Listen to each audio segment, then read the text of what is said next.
Hey everybody, I am back in the kitchen again because it's my favorite place and we have a lovely project today. Now listen, it's a beautiful day outside, but it is chilly. It was 28 degrees Fahrenheit on my porch thermometer this morning. Brr! When it's cold, you want something that's going to make you feel all nice and warmy inside. And we are about to tackle one of the big players on the comfort food list. In my opinion anyway, chicken and dumplings. Yay! I have got everything set out to tackle this project, but I want to talk a little bit first. Now everybody's got their method. I understand that. The way I do it might not be the way that you want to do it.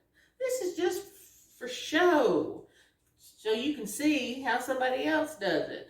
You might like something that I do, or you might think that I'm an idiot and need to go to cooking school, and that's fine. I can feed my husband, and that's the main thing, is that he'll eat it, and my mama, and my friends. But anyway, that's beside the point. So we're just going to jump in, and I'm just going to tell you my method. I have got my pan heating here because it's really a two-step method. You have to take care of the gravy part of the chicken and dumplings, and then you do the dumpling part of the chicken and dumplings. So right now we're going to work on the gravy. Now I've got my pan heating up. I'm going to put a little oil in the bottom. That's probably a tablespoon. You can use olive oil, you can use vegetable oil, it's just whatever floats your boat. Now, so that you wouldn't have to sit there and watch me cut up a bunch of vegetables, I have gone ahead and I have cut these up. And these onions are killing me. I cut them up, put them in this bag, and it smells like a cesspool in here because, whew, sulfur. But it's okay. I'm gonna live through it. We're gonna start these sauteing so that they can get a little bit soft, and just to give them a head start. So I've got my onions here. Now this was 2 medium-sized onions, and I just diced them up. So they go in the pot, and they're starting to sizzle, and that's a good sign. And to that, I'm also going to add my veg. I guess you would call this a mirepoix because it has got carrot and celery and onion. Now, I'm just going to throw them all in the pool and let them start working. We want them to sweat down a little bit. So I'm going to get a lid for that pan, which I should have got out a little while ago, and I didn't. So shame on me. But I'm going to put the lid on. We're going to let them start to sweat. Okay. So, while they're sweating, we can talk a little bit. Now listen, I know this video is probably going to be longer than it should be, but I can't help it because I got a lot to say. And, well, you know, it's my time. I ain't got nothing else to do, so I'm just going to talk and talk. Okay, chicken. Again, it's a preferential thing. Brad likes dark meat chicken.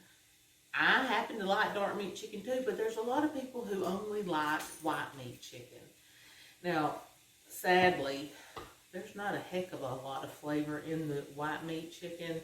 I mean, it'll fill you up, and it does taste good, but it doesn't taste much. The dark meat is where the action's at. So when I'm making the chicken and dumplings just for me and Brad, I generally just use dark meat, which is the thigh. I don't use the legs because there's too many little pieces of tendon and stuff in there, a pain in the rear end to try to clean and gut out. So I like the thigh. I buy these boneless, and then all you have to do is kind of cut the fat off because there was a whole bunch of fat on these. So I trimmed that off before this. And so you wouldn't have to sit and watch me cut a big old pile of chicken. I cut this up into cubes earlier, so it's ready to go in the pot after my veg just sweated down a little bit. Now this is 4 pounds. I imagine it's probably, looks like about 4 cups of chicken cut up. And that's good. I'm I'm going to feed a lot of people. I've got folks coming for dinner tonight. And then I'm taking some to my mom and daddy. So, you know, I'm going to have to feed 7 or 8 people. So that's why I've got such a big amount of chicken. But this ain't all. I've got another little thing of chicken. I canned this. Now this is all white meat chicken. We did this back in December. Brad bought us a pressure canner. And we've just been canning foods. We've been canning all kinds of stuff. Well, my sister's a big canner, and she got me hooked on canning meat. Well, chicken is fabulous to have on the shelf because if you're running late, all you gotta do is go grab it on, throw it in, and you're good because it doesn't have to cook. It's already ready to go. So, this is 1 pint of white meat chicken. And we're going to wait to add this until this is cooked off. But let's go check the progress. Alright. So we're coming in. Everything's looking good. Starting to sweat down. It's actually starting to smell a little bit like Christmas morning because this is what my mama does to make her dressing. But she don't put carrots in, of course.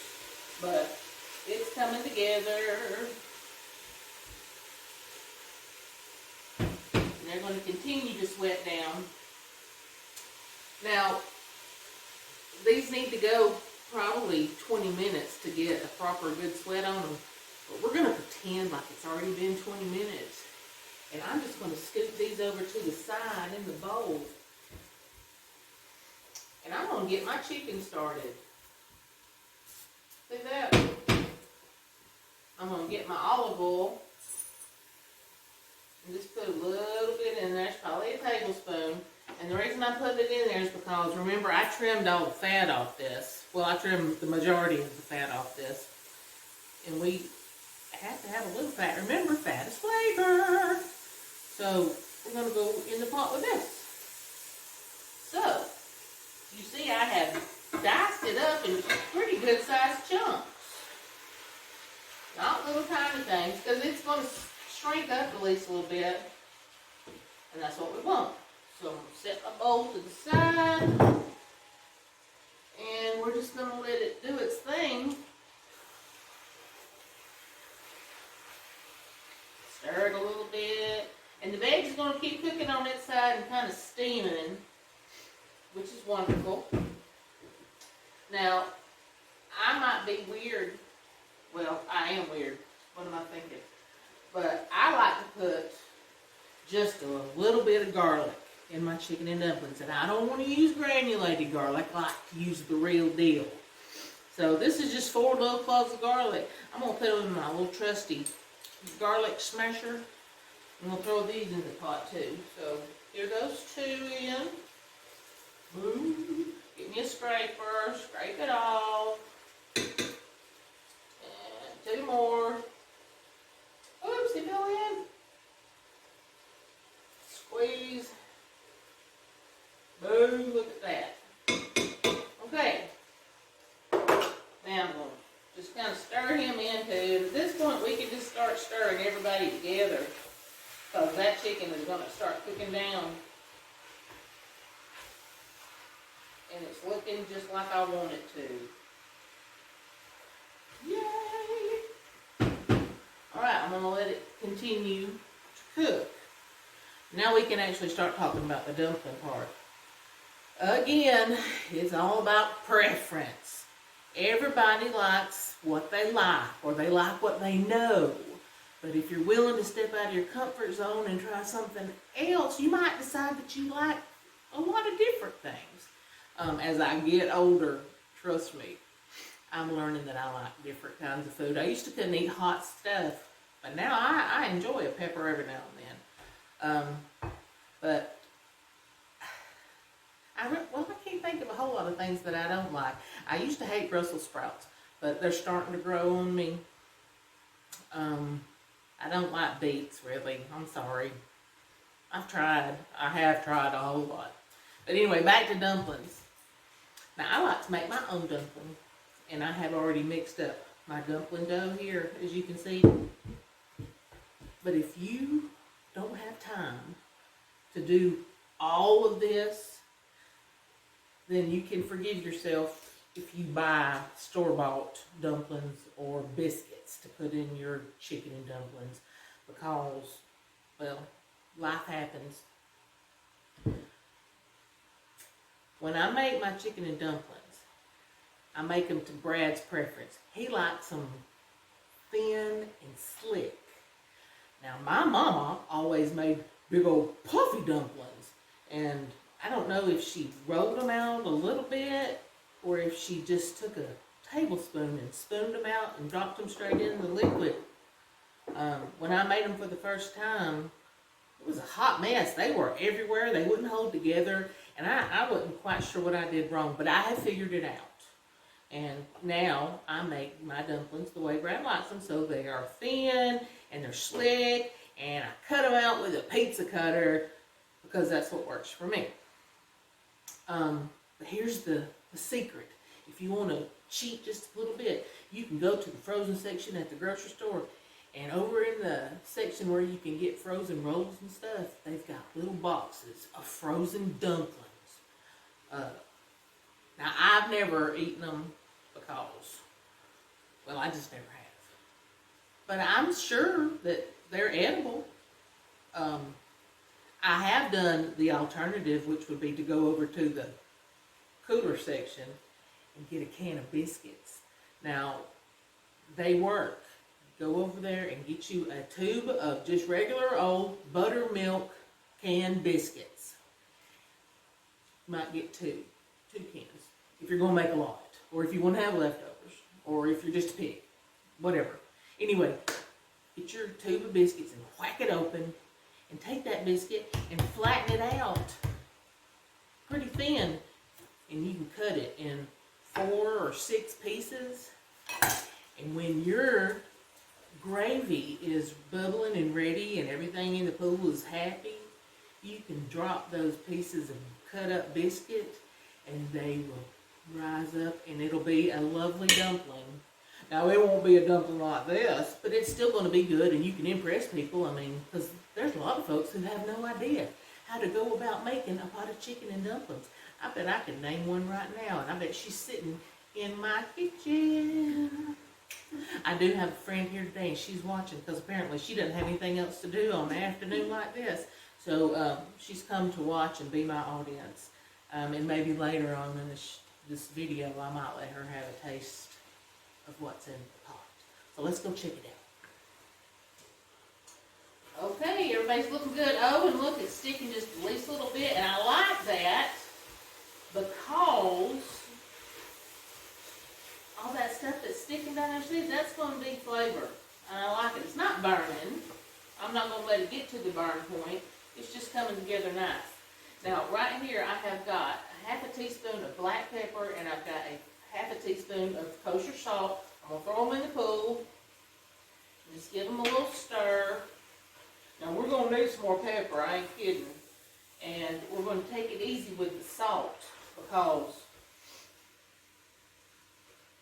you can always add more salt. You can't take it away. And because I am using a mixture of stock that I have made as well as store-bought stock, I want to make sure that it's not going to be overloaded with sodium.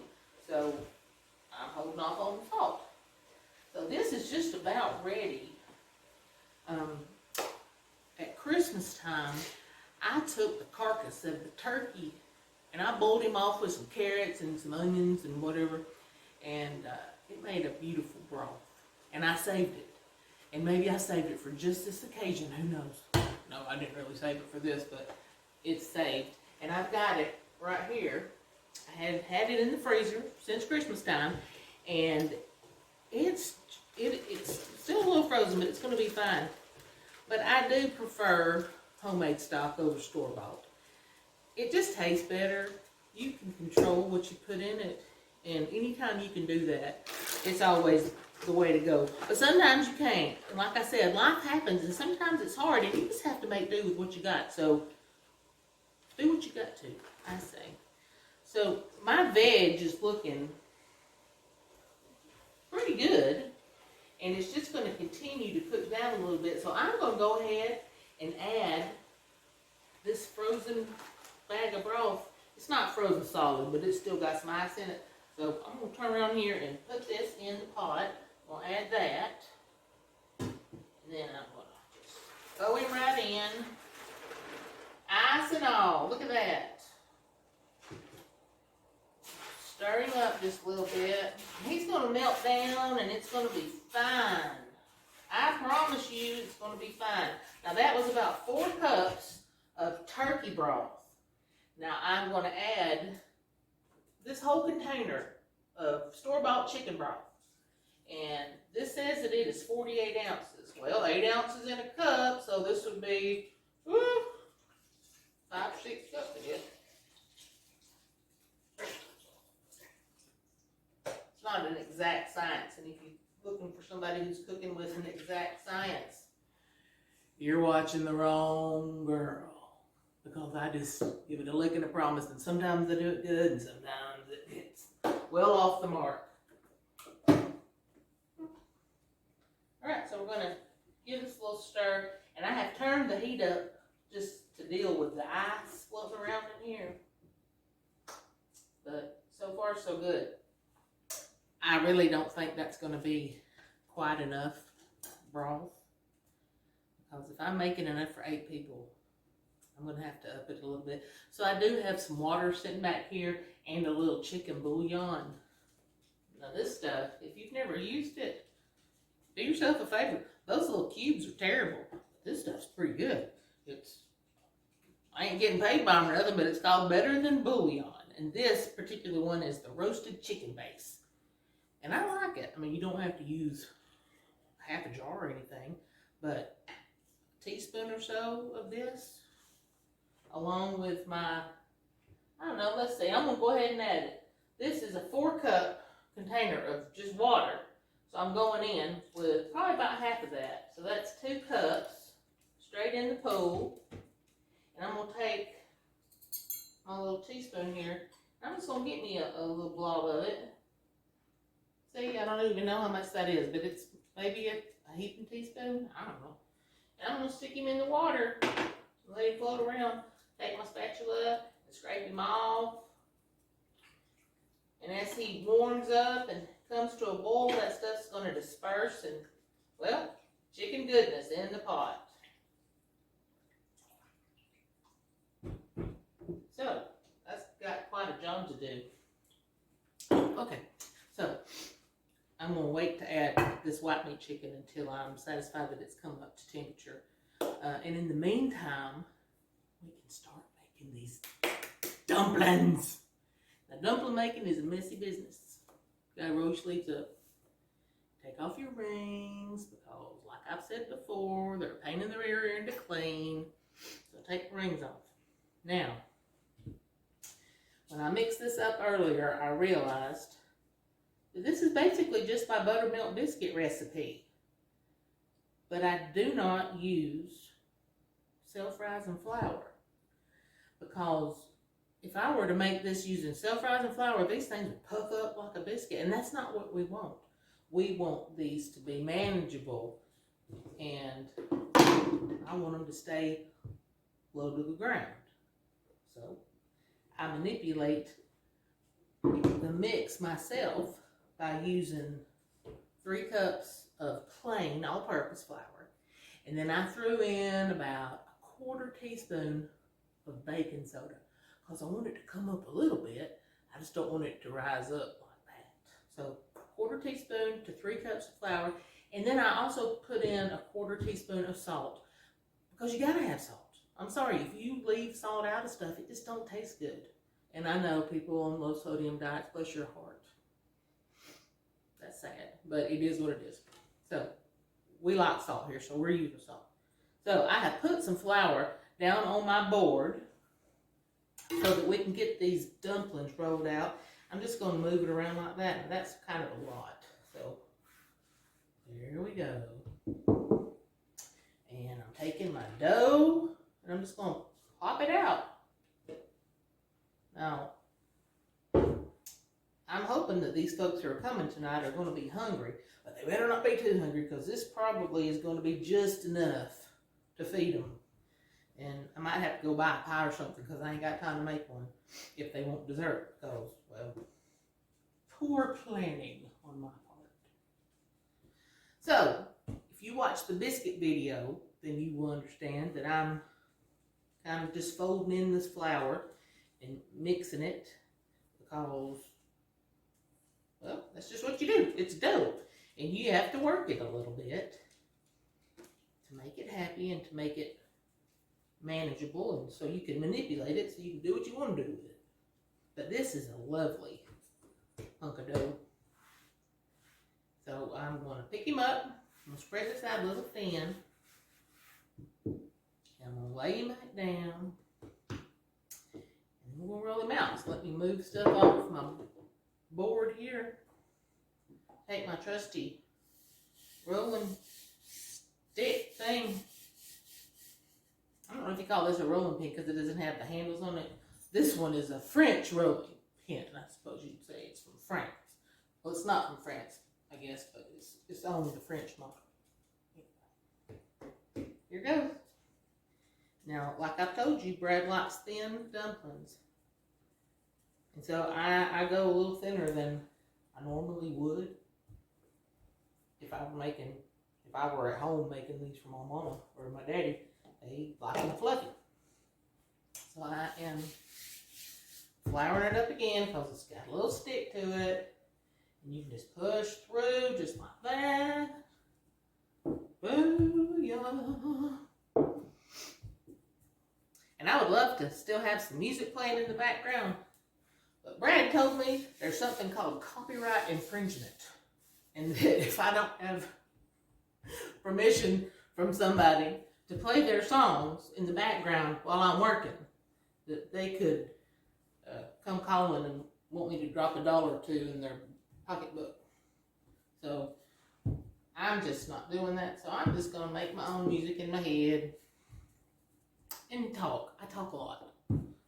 I guess that comes in handy in this regard when I don't have any music. All right, so this is rolled out pretty good. It's nice and thin. Not to where you can see through it, but you see it's lovely. It's almost like a pie crust thickness. Now, here is the part that you can't really ignore. Not biscuits. Gravy has to have a thickener. And chicken and dumplings, one of the best parts is all that chicken gravy that everybody floats around in. Well, if you don't put a thickening agent in that water or in that broth, it's not going to thicken up. And then you're just going to have like big noodles and soup. So you have chicken noodle soup. Well, we don't want chicken noodle soup. We want it to be chicken and dumplings. So I'm taking this half cup. I'm going to put the whole thing on it. Just like that. Then I'm just going to spread it out a little bit. Cover everybody up. Just like that. And then we're going to cut him out. I have to get my pizza cutter. Hold that thought. Okay, I got my trusty pizza cutter. I'm going to make dumplings.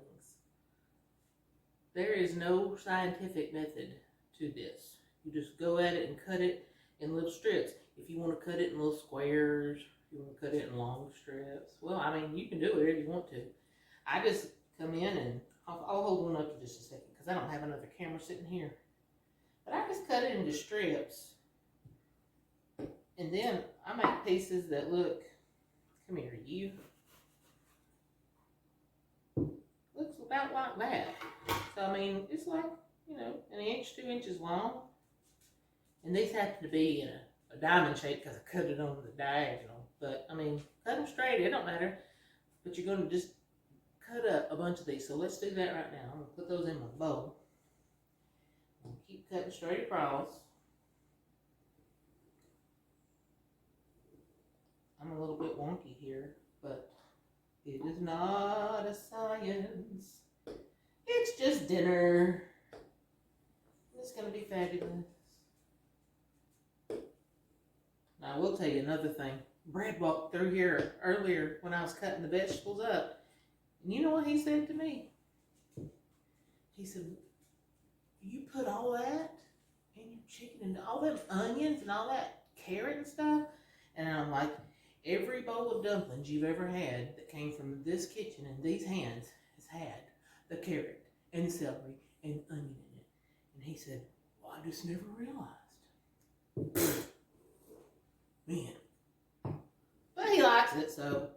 Anyway, if you're shying away from putting all those vegetables in, it's really just going to enrich it and make it taste better. I mean, I would miss it, personally, if it wasn't in there. But if you have a thing against onions, which I know some people who don't like the feel of an onion, Catherine Nowak, in their mouth, and my nephew Wesley, then you can leave the onion out, or just put an onion in there.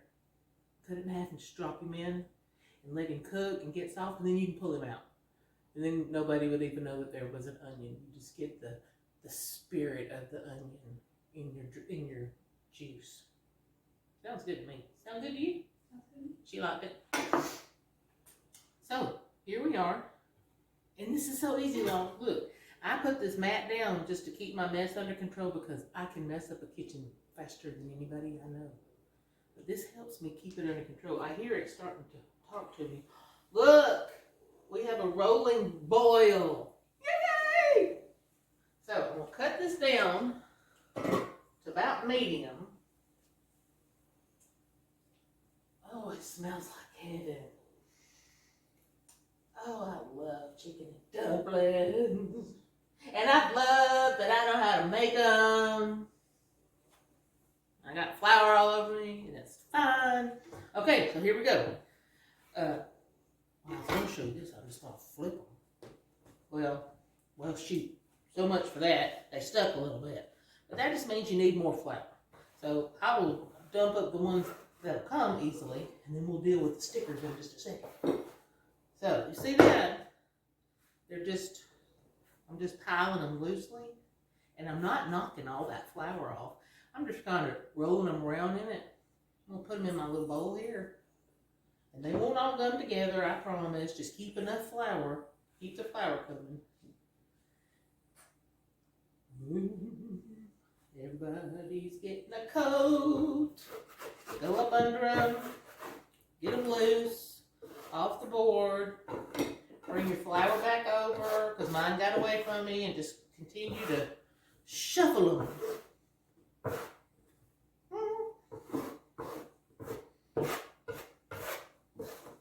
Okay, everybody looks like they've got a good coat on, so I'm going to just put a little more in my bowl, and then I'm going to the stove. Now, I have got this down to a simmer, or a little boiling simmer, and I'm just going to start adding these dumplings. Add one at a time. You can add a bunch at a time, whatever. It's just whatever makes you happy. I think cooking should be fun. And I think that you should do it the way you want to do it. Whatever makes it fun for you. So just dump them in, but don't just dump the whole bowl in. Now you got to be kind of gentle with them. Otherwise it's just going to be one big blob. Don't want that.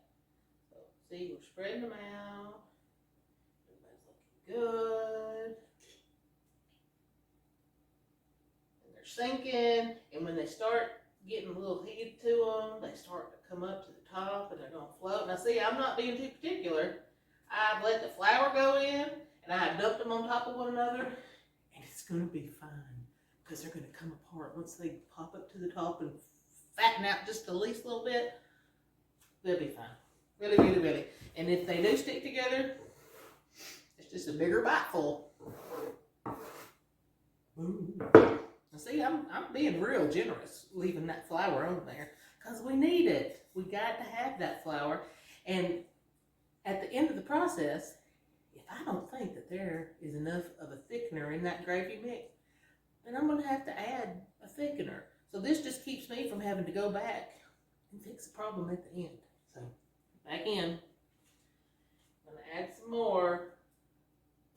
I might stir them just a little bit. Just to get everybody covered up.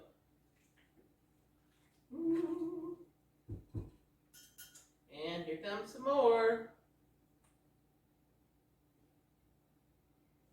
Now these dumplings, they're going to cook pretty quick. I imagine once I get all these in and get them stirred up, they're going to take about maybe 10 minutes to cook all the way through, maybe 15, it just depends. Cooking this way is not a science. At least it's not a science for me. So, back in the pond over here, we'll just stir a little bit. Don't be crazy with your spatula and just be a maniac stir. Just kind of dunk them and pull them and dunk them and pull them. Being kind of gentle. But they look good. Now, I ain't gonna lie, I might have put a little more baking powder in there than I should have because these are little fat boogers.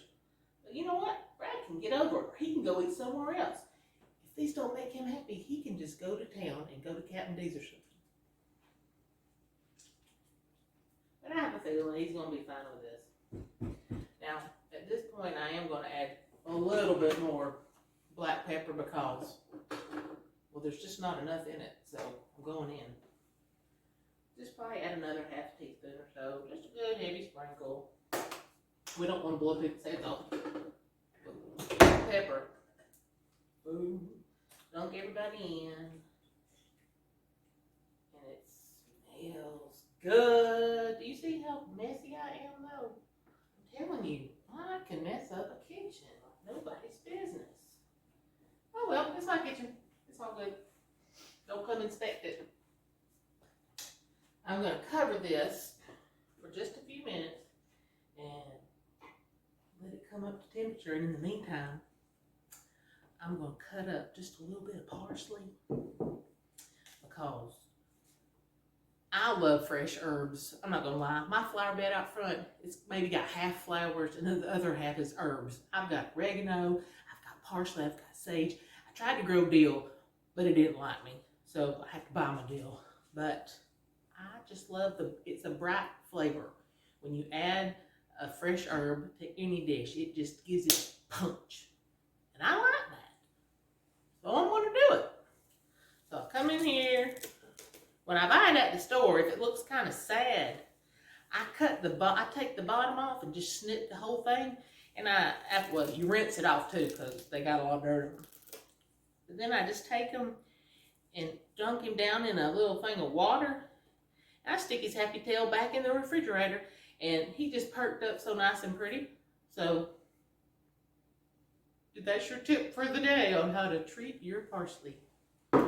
Anyway, so I have got stems and all, because I don't care, because I like it. It all tastes the same. Gonna come in here, and we're just gonna cut this up into little tiny pieces. Watch your fingers if you're not good with a knife, or if you don't feel comfortable using a knife.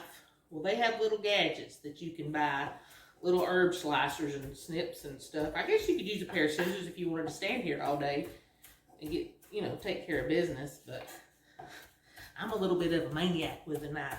My daddy he's a butcher. And he had mad knife skills. You should have seen him. Of course, he had lots of stitches and stuff too from years of doing it as a career. But, that's what happens. I never shied away from learning how to use a knife. Actually, I scare Brad sometimes when I'm in here cutting because he's like, you're going to cut your finger off. And I'm like, well, then you're going to take me to the emergency room. But it's never happened, so he's just being dramatic. Whatever. Y'all, this smells so good. Fresh parsley. It almost smells a little bit like lemon. Alright, so I've got this cut up, and it's real fine. Look, it's like confetti. Parsley confetti. That's what we want. And that might be about, 2 big honks, maybe 3 tablespoons of fresh parsley to this ginormous container of chicken and dumplings. Look, it's bubbling. Y'all, I'm tickled. I'm just thrilled with this. Okay, I'm going in, and I'm stirring. Getting making sure that everybody is getting cooked.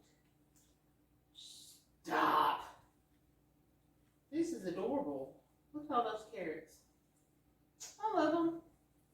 It's really coming together quite nice. But I have noticed that it is a little thin. She's going to need some help.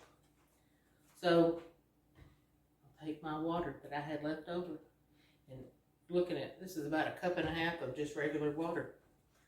I'm going to get my flour. You could use cornstarch if you want to, but cornstarch gives things kind of a different texture than if I were using flour. And I'm just going to keep everything the same.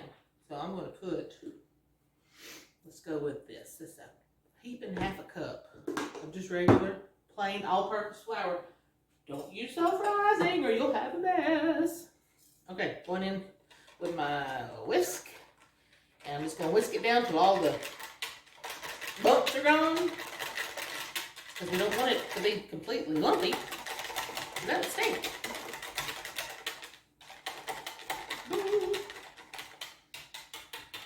Now let me look. Get me a spoon so I can see what, I'll use a fork. See what kind of damage I've done. Oh no, no lumps. How about that? So, I'm going to turn the heat down just a little bit because I have got quite a lot invested here off this stovetop. And I might have overestimated my storage capacity. But I'm going to go in and I'm just going to pour my thickener in. And give it a little stir.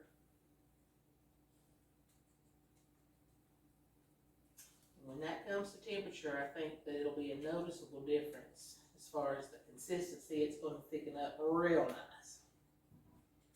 And if it's not as thick as I want it to be, then I'll just do it again. But it's going to be fine. It's already looking pretty good. I'll set this to the side here and keep my stick. Now, we're going to attempt to get this chicken in there. Let's see if it'll hold it all. And you notice I hadn't gone in with more salt yet because I knew that this canned chicken that I did had a teaspoon at least of salt in it. And I knew that would change what the dumpling juice would taste like. So let's go in here with as much as I can get in here without... Oh, look, it went! Yay! Oh, happy day! Yes, it went in. It's fine.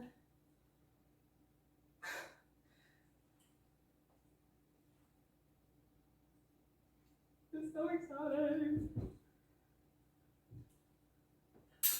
And I don't know how I'm going to replicate this recipe as far as quantity to tell y'all how to make this, because I know you'll probably want to cut it in half or cut it in fourths just to feed a normal amount of people, but we don't do that here.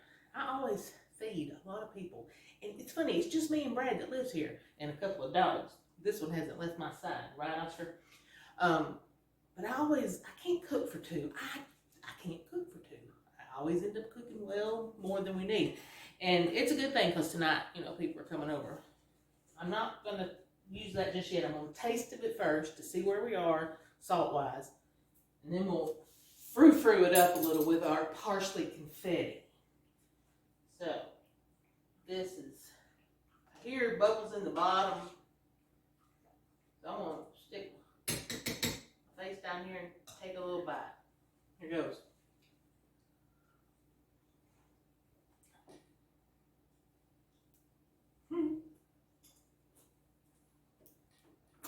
It's delightful, just like I thought it would be. Actually, you should be wanting to be here because it's fit to eat. I ain't lying. It's going to be amazeballs. So, we are almost at the end of our story here because these really just have to sit and unload for another, 10 minutes or so, and then they're going to be completely ready to eat. But my company is not going to be here for a little while. So I'm just going to put them on the back and put a lid on it, and they'll be fabulous when my guests get here. I am going to let my little friend Kirsten try this pot of dumplings just to see what she says. And I have not paid her to be kind, so we shall see what she says. Come on over here, little girl. And let's try. I'm just going to give you a little bit of the juice. Say hey. Say hey. Hi. Yeah. I met Kirsten at Lanier Technical College, and I've kind of taken her under my wing. She's my little girl. Isn't she adorable? And she'll eat anything. I will. So let's try. All right. Now be honest. Yeah? Good. You like it? Yeah. But you know, it's my favorite thing. It's her favorite. I came on a good day. She did. She came on a real good day. This is just the way we want it, y'all. So I'm going to let you stand here with me while I get crazy with the parsley confetti. Look at that. And no, it's not going to turn the liquid green. It's just going to make it nice and bright, and it's going to be delightful. So, It smells so good. it smells so good because it is so stinking good. And that, my friends, is all she wrote. I enjoyed being here. I enjoyed having you here with me. I wish all of you were here in person so you could all try it. But do try to make it, because I think that you and yours would find it to be a lovely thing on a cold night. So, bye y'all.